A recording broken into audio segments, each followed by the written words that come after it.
Thanks so much. You know, oftentimes property owners will hire professional help to remove those squatters.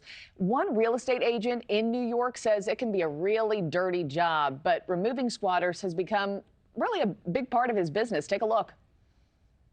Hello? Hello? No, you haven't been here 30 days. I have pictures from last week. I've been hired to sell this property and to prevent the foreclosure. In order to do that, I'm trying to market it and get a number that'll make sense to a buyer. With that being said, I'm just trying to figure out how much are you guys looking for to vacate the premises so I can factor in the number and make everybody whole.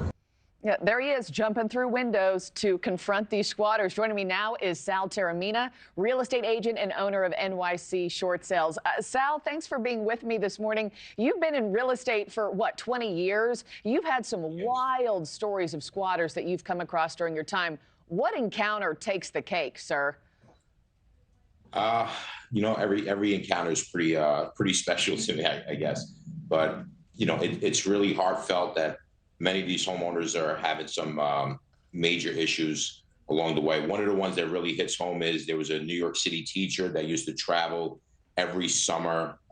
She used to go away right after school ended, and she created a pattern. Once she created a pattern, what ended up happening was neighbors took notice that squatters just moved in. By the time she got back from vacation, which was around Labor Day, turns out she went to open her locks and someone already had moved in. They started subletting the property. She couldn't do anything. She didn't have the funds to go to landlord-tenant court. Eventually, her property sat there for 7 years. The only reason why is because there was I'd say about 16 people living in there. So other realtors were fearful of the situation. Other realtors were fearful of the situation and didn't want to approach them.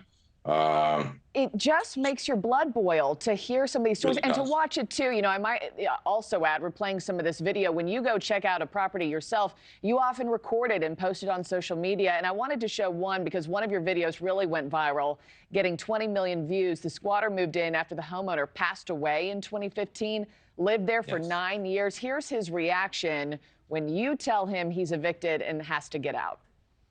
He did a lot of work. I get it. New water pump, new water heater, new plumbing, new yard, new bathroom, new living room, new everything. But Emmanuel, well, why would you do that if you didn't own the house? He lived here for 9 years, granted, so he didn't pay anything. So that's the positive, right? So if you laid out, what'd you say he spent? Close to 70, 60,000. I'm trying to live comfortably. I get what you're saying, but I wouldn't. And just let it sit, just let it be. No, but I get what you're saying. Make it comfortable as possible. Yeah. 9 years. Correct. Squatters' rights.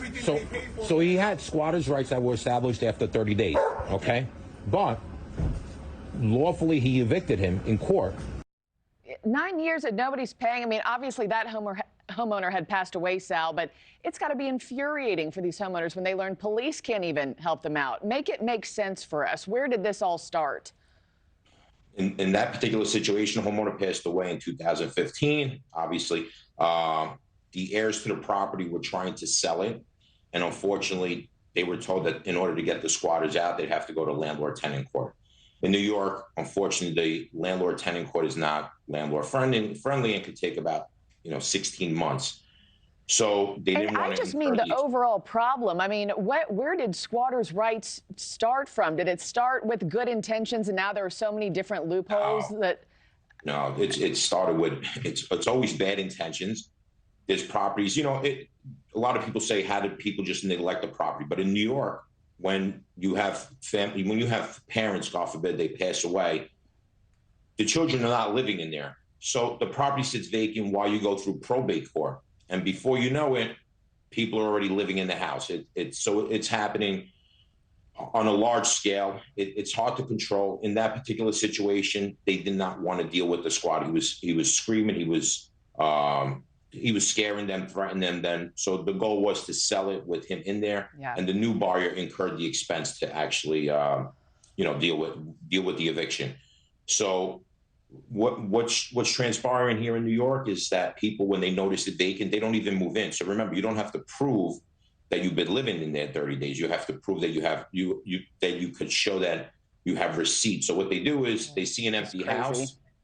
They put the utility bill under their name, and 31 days later, they get that utility bill and they move in. When the cops come, they basically say, I've been here for 30 days. The cops say, show proof, they have a utility bill.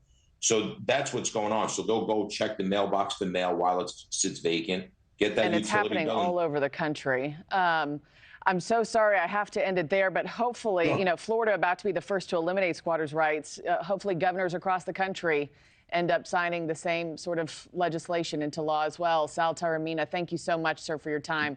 And we'll continue watching your videos. Keep on recording them. I appreciate that. Thank you so much. Have a great day. You as well.